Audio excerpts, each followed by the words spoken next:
নাম আলামিন। আমি দৈনিক আমার দেশের সিনিয়র রিপোর্টার।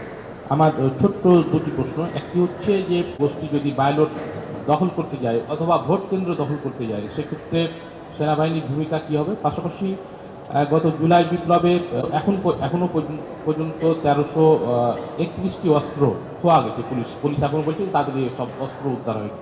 এই অস্ত্র আপনার প্রশ্নের জন্য প্রথম যে অংশটি ছিল যে ভোট কেন্দ্র দখলের বিষয়টি আমি আমার মনে হয় একদম ক্লিয়ার টার্মসে বলেছি এবং আমি আমার সম্মানিত সেনাপ্রধানের উদ্ধৃতি দিয়েছি। আমরা অসামরিক প্রশাসনকে সহায়তায় সর্বদা প্রস্তুত আছি। এই কারণেই এবার অন্যান্য বছরের তুলনায় এবার আমরা সর্বাধিক সংখ্যক সেনা সদস্য মোতায়েন করেছি, যাতে অতি দ্রুততম সময়ে এই ধরনের কোনো ইনসিডেন্ট আসলে সেটা আমরা প্রয়োজনীয় আইনানুগ ব্যবস্থা আমরা নিতে পারি।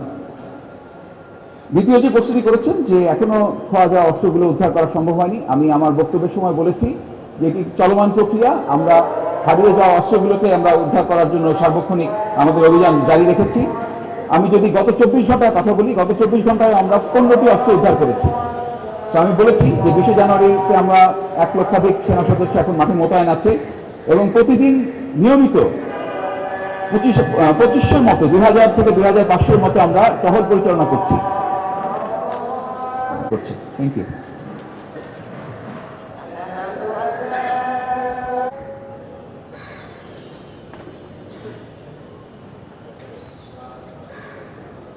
প্রশ্নটা শেষ অংশটা আমি আবার বলি, কারণ অনেকে হয়তো পরিষ্কার শুনতে পাননি। যে একটা বড় অংশ মানে হারিয়ে যাওয়া, লুট হওয়া একটা অস্ত্রের একটা বড় অংশ এখনো আমরা উদ্ধার করতে পারিনি, যেটা 1300-র কাছাকাছি। তা আমি যেটা বলছিলাম যে এই অস্ত্র উদ্ধারের কার্যক্রমটা আমি আমার বক্তব্যের সময় বলেছি যে এই কার্যক্রমটা চলমান রয়েছে এবং প্রতিনিয়ত আমরা অভিযান পরিচালনা করছি। আমি গত 24 ঘন্টার কথা যদি বলি, যে গতকাল সকাল 7টা থেকে আজকে সকাল 7টা, এই 24 ঘন্টায় আমরা 15টি অস্ত্র উদ্ধার করেছি এবং এই অস্ত্র উদ্ধারটা ড্রাস্টিক্যালি বেড়ে গেছে 20 তারিখের পরে, যখন আমরা এই 1 লক্ষ সেনা মোতায়েন করেছি। এবং আমি যেটা বলছিলাম যে গড়ে আমরা প্রতিদিন 2000 থেকে 2500 এর মাঝামাঝি আমরা টহল পরিচালনা করছি। আমরা পুলিশ, র্যাব, বিজিবি সকলকে নিয়ে যৌথ অভিযান পরিচালনা করছি। এটা চলমান থাকবে এবং ইনশাল্লাহ আমাদের সামনে আরো সাকসেস আপনারা দেখতে পাবেন।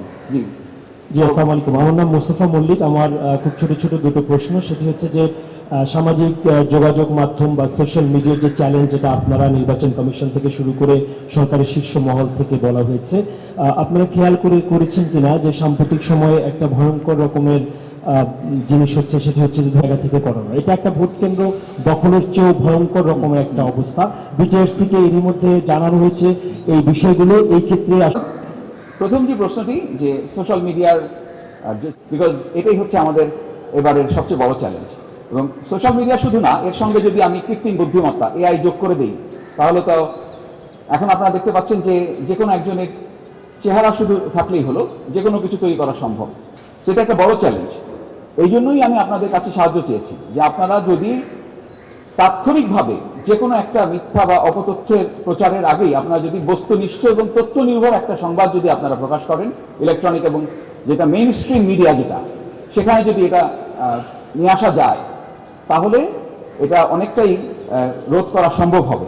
এর পাশাপাশি আমরা যেটা চেষ্টা করছি যে জেলা এবং উপজেলা পর্যায়ে যে সমন্বয় সেল তৈরি করা হয়েছে, সম্মানিত সেনাবাহিনী প্রধান এটা বারবার করে এটা ব্যক্ত করেছেন যে এই সমস্ত সেল থেকে, যেখানে সকল কেন্দ্রের এবং সকল জায়গার ইনফরমেশনগুলো এক জায়গায় থাকবে, সকল তথ্য ভান্ডার যেটা থাকবে, সেখান থেকে যদি নিয়মিতভাবে একটা প্রেস ব্রিফিং করা যায় আপনাদেরকে, তো যেই তথ্যটা সঠিকভাবে আপনারা যদি প্রচার করেন, তাহলে হয়তো এই অপতথ্যের যে প্রচারটা সেটা রোধ করা সম্ভব হবে।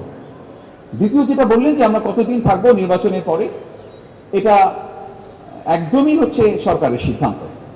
একটি আমরা আজকে যে মোতায়েন হয়েছি, এটা যেমন সরকারের সিদ্ধান্তে আমরা মোতায়েন হয়েছি, ঠিক একইভাবে আমরা কবে আমাদের দায়িত্ব ছেড়ে দিয়ে আমরা ক্যান্টনমেন্টে ফিরে যাব, সেটাও সরকারের সিদ্ধান্ত। তো সময় বলে দিবে সরকার, যখন বলবে আমরা ততদিন পর্যন্ত আমাদের দায়িত্ব পালনের জন্য প্রস্তুত রয়েছি। ধন্যবাদ। পরবর্তীতে আমরা বিভিন্ন সময় দেখেছি যে আইন শৃঙ্খলা রক্ষাকারী এখানে 5 আগস্টে যেমন আইন শৃঙ্খলা রক্ষাকারী বাহিনীর উপর হামলা হচ্ছে এবং পরবর্তী সময় আমরা দেখেছি মব তৈরি করে আইন শৃঙ্খলা রক্ষাকারী বাহিনীর উপর হামলা হচ্ছে। এমনকি ডেইলি স্টার প্রথম আলোতে যখন হামলা হয়েছে, পুড়িয়ে দেওয়া হয়েছে, তখনও কিন্তু আইন শৃঙ্খলা রক্ষাকারী বাহিনীর সদস্যরা, এমনকি পুলিশ মাঠে ছিল, দাঁড়িয়ে ছিল, তারা নিশ্চুপ ছিল। যদি ভোটের দিন এমন পরিস্থিতি তৈরি হয়, মব সৃষ্টি করে ভোট কেন্দ্র দখল অথবা ব্যালট বাক্স ছিনতাইয়ের মতো ঘটনা, সেক্ষেত্রে সেনাবাহিনীর পক্ষ থেকে কি ব্যবস্থা নেওয়া হবে, অথবা সেনাবাহিনীর উপর মানুষ আস্থা রাখতে পারে কিনা যে ওই দিন ভোট কেন্দ্র এবং ব্যালট বাক্স ছিনতাই করা থেকে মানুষকে বিরত রাখা যাবে, অথবা মব তৈরিটা কেন যাবে? ধন্যবাদ। একটি গুরুত্বপূর্ণ প্রশ্নের জন্য। যে আমরা ইতিপূর্বে দেখেছি যে বেশ কয়েকটি হামলার ঘটনা ঘটেছে। মবের কথা বললেন, মবের ইনসিডেন্ট আমরা দেখেছি, প্রথম আলো প্রসঙ্গ আনলেন আপনি। আমি কিন্তু আমার বক্তব্যের মধ্যে একটা জিনিস ক্লিয়ার করে বলেছি যে সম্মানিত সেনাবাহিনী প্রধান যে দুটি মুখ্য উদ্দেশ্য নিয়ে সকল স্টেক হোল্ডারদের সাথে মত বিনিময় করেছেন, তার একটি গুরুত্বপূর্ণ উদ্দেশ্য হচ্ছে জনগণের মনে এই আস্থাটা দেয়া, একটি স্পষ্ট বার্তা দেয়া যে বাংলাদেশ সরকার, নির্বাচন কমিশন, অসামরিক প্রশাসন এবং সকল আইন শৃঙ্খলা রক্ষাকারী বাহিনীর পাশাপাশি সশস্ত্র বাহিনী একটি অবাধ এবং সুষ্ঠু নির্বাচনের জন্য যা যা করণীয় তা করতে বদ্ধপরিকর। এই মেসেজটা কিন্তু খুব ইম্পর্টেন্ট, এবং আপনাদের মাধ্যমে এই মেসেজটা সকলের কাছে যাওয়াটা অত্যন্ত প্রয়োজন যে একটি সুষ্ঠু নির্বাচন করতে গিয়ে যা যা করণীয়, আইন অনুযায়ী যে ব্যবস্থা নেওয়া প্রয়োজন সেই ব্যবস্থা নেওয়ার জন্য আইন শৃঙ্খলা রক্ষাকারী বাহিনীর পাশাপাশি সশস্ত্র বাহিনী সর্বদা প্রস্তুত রয়েছে। এই মেসেজটা আমি আপনাদের মাধ্যমে সবার কাছে পৌঁছে দিতে চাই। আমি জামিউল হাসান শিপু, ইত্তেফাকে আছি।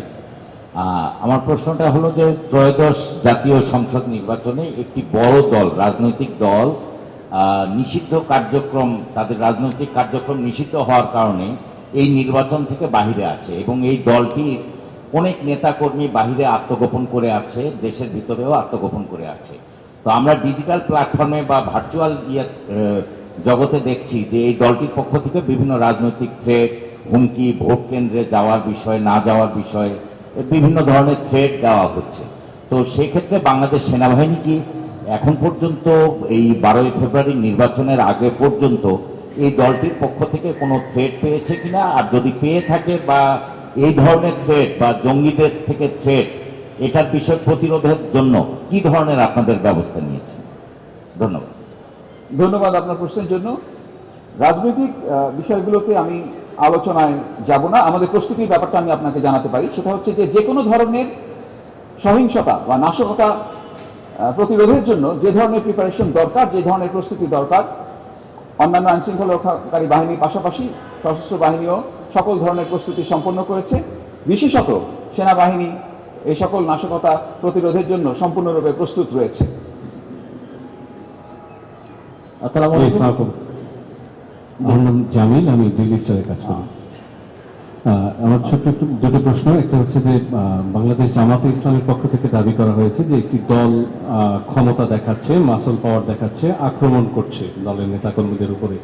পক্ষান্তরে বিএনপির পক্ষ থেকে অভিযোগ করেছে একটি দল তাদের নিজেদের প্রেসে ভুয়া ব্যালট পেপার ছাপাচ্ছে এবং সেটা নির্বাচনে ব্যবহার করার পায়তারা করছে।